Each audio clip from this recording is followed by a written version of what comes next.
రైతులందరికీ నమస్కారం. అలాగే వనిగడ్డ మండలం పులిగడ్డ అయితే వచ్చాను. ఇక్కడ రైతు అయితే మటుకి కొబ్బరి తోట అయితే వేసాడు. ఆ రైతు పేరైతే అడుగుదాం.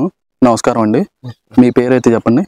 చిరంజీవి. చిరంజీవి. మామూలుగా ఎన్ని ఎకరాలు వేసారు ఈ కొబ్బరి తోట అనేది? ఈ కొబ్బరి తోట ఒక 3 ఎకరాలన్నర 4 ఎకరాల చిల్లర ఉందండి. 4 ఎకరాలన్నర వేసారు. మామూలుగా ఏం వెరైటీ కొబ్బరి తోట? ఇది టీఎన్టీ అని. మీరు కౌలు చేస్తున్నారు కొబ్బరి తోట? కొబ్బరి తోటలో ఈ చేలన్నీ కౌలు చేస్తున్నాను నేను. మామూలుగా వీటికి ఏ రకంగా పిండి ఏ రకం వేస్తారు? 3-15 వేసాను. అంతకుముందు ఎరువు తోలి బాగా మేక ఎరువు బాగా తోలి మేక ఎరువు బాగా తోలారు. తోలి పసుపు వేసారు. మామూలుగా అంతర పంటగా దీనిలో పసుపు వేసుకున్నారు. పసుపు వేసుకున్నాం. కింద పంట కింద అయితే మొక్కలకి సేఫ్టీ ఉండిద్ది, వాటర్ కాడ అందిద్ది అని కింద పసుపు వేసేసి వాటర్ ఎప్పుడు నీళ్ళు పెట్టుకుంటుంటే కొబ్బరి చెట్లకి వాటర్ నీళ్ళు అందుతుంది. మనకి అధికారం ఉత్పత్తి వచ్చింది కదా, అందువల్ల కింద పసుపు వేసి దేశం వరదొచ్చి పోయిన ఎంజిన్ మళ్ళీ ఉంటే మళ్ళీ వేసి లైన్ చేసాం. ఈ తోట అనేది మామూలుగా మీరు ఎన్ని సంవత్సరాల మట్టి చేస్తున్నారు ఈ కొబ్బరి తోట? 20 సంవత్సరాల మట్టి కొబ్బరి తోటలో చిన్నపిల్లడప్పటి నుంచి చేస్తాను. కొబ్బరికాయల వ్యాపారం ఎక్కువగా చేస్తాను. మామూలుగా మా పిల్లలు వచ్చి మా పిల్లలకి అప్పు చెప్పి కొబ్బరికాయలు పోతున్నాం. నేను వచ్చి వ్యవసాయం చేసుకుంటే కొబ్బరి చెట్లు చూసుకుంటే వాటర్ నీళ్ళు పెట్టుకుంటూ ఉంటున్నాను. మామూలుగా వీటికి ఏ తెగుళ్ళు ఎక్కువ వస్తాయండి? వీటికి మచ్చ ఎక్కువ వస్తుంది.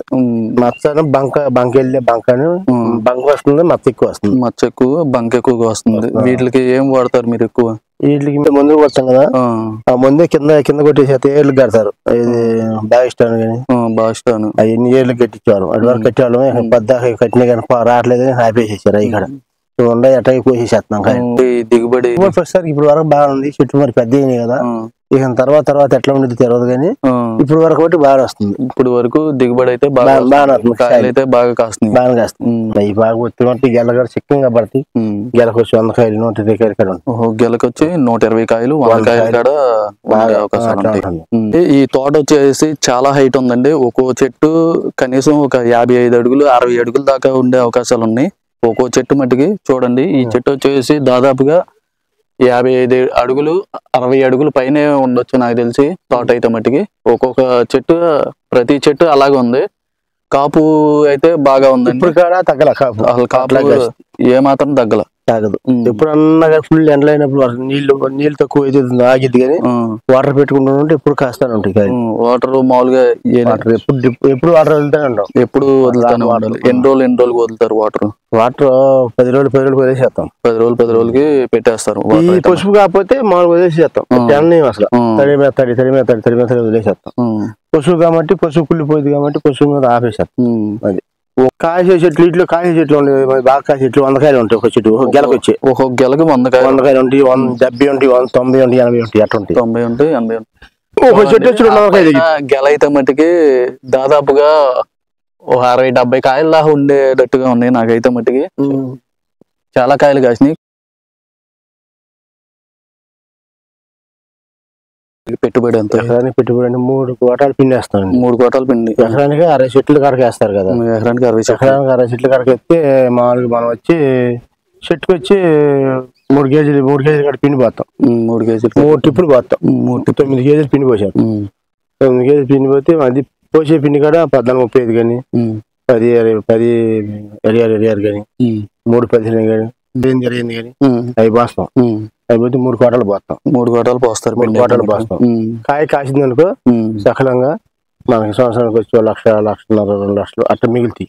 ఒక ఎకరానికి వచ్చి 1 లక్ష రూపాయల దాకా 1,50,000 దాకా మిగులుతాయి. పెట్టుబడి ఒక కట్ట వచ్చి 50 కేజీలు కట్ట కదా. 50 కేజీలు కట్ట అయితే 5 చెట్లకి అయితే ఒక కట్ట అయిపోద్ది. 5 చెట్లకి ఒక కట్ట అయిపోయింది. అసలు మామూలు లెక్క అయితే 3 టిప్పులుగా వేస్తాం. 3 టిప్పులుగా వేస్తానే ఉంటాం. 3 టిప్పులుగా వేస్తేనే కొంచెం కాయ మళ్ళీ ఉన్నది. పై మందులు ఏం కొట్టం కింద ఈ మొత్తం ఏర్ల మీద వేస్తాం. మొత్తం ఏర్ల మీద వేసేసేస్తాం. గాతలు కొట్టేసేసి 4 పక్కన గాతలు కొట్టి 4 పక్కన వేసేసాం. వెడల్పు ఎంత పెడతారు మొక్కకి? 7 గజాలు 8 గజాలు ఇబ్బంది లేకుండా బాగా వేస్తా ఉంటాయి. ఇప్పుడు నుంచి అంతర పంటగా కూడా పండించుకోవచ్చు మనం. చెట్లు అయితే మటుకి చాలా హైట్ అయితే పెరిగినాయండి, కానీ కాపు అయితే మటుకి ఎక్కడా తగ్గలేదండి. ప్రతి చెట్టుకి విపరీతంగా కాసింది. కాపు అయితే మటుకి రైతు అయితే మటుకి చాలా బాగా చూసుకుంటాడండి చేను అయితే మటుకి. మీకు నచ్చితే like and share and subscribe చేయండి. డెలివరీ చేస్తుంది 14 రూపాయలు అండి. మామూలుగా ఎక్కడికైనా డెలివరీ చేస్తుంది. విజయవాడ, చీరాల, బాపట్ల వరకు. ఒంగోలు, హైదరాబాద్ అయితే వాళ్ళ కిరాయిలు పెట్టుకున్నాం. వాళ్ళు డైరెక్ట్ గా వాళ్ళు కిరాయి పెట్టుకుని ఇక్కడ ఇప్పుడైతే అదే రేట్ ఉంది. ఇంకా నెక్స్ట్ మన ఎండలు పెరిగే కొద్దికి ఇంకా రేట్ పెరిగితే ఇంకా రేట్ పెరుగుతుంది. ఇప్పుడు రేట్ అప్పుడు డైలీ, ఎప్పుడు రేట్ అప్పుడు డైలీ. ఎప్పుడు రేట్ రేట్కి ఈ కోత కోతాం కదా, 40 రోజులకి 40 రోజులు కోతాం. 40 రోజులకి కాయ అయితే వచ్చేసి 40 లేకపోతే 60 50 రోజులు ఉంచుతాం. కాయ కొంచెం సైజు తక్కువ అయిందనుకో 50 రోజులు ఉంచుతాం, లేకపోతే 40 రోజులు కోతాం. సేల్స్ తక్కువ ఉంటే కాయ స్టాక్ ఆగిద్ది. సేల్స్ తక్కువ లేకపోతే ఇప్పుడు డైలీ నడిచేసేస్తాం. ఇప్పుడు డైలీ నడుస్తూనే ఉంటుంది. ఒక వానాకాలం తక్కువ రేటుకి వెళ్ళిద్ది. ఈ చలికాలం వచ్చే వరకు చలికాలం వచ్చే వరకు కొంచెం డౌన్ నడిచింది, 10 రూపాయలు నడిచింది. వానాకాలం ఇప్పుడు 10, 11 అట్లా నడిచింది. ఈ ఎండాకాలం వచ్చిన నుంచి 12, 14, 13, 15, 16 రకరకాల కాయని బట్టి కొనుక్కెళ్ళిపోతాం. రకరకాలుగా సీజన్ బట్టి నడుస్తా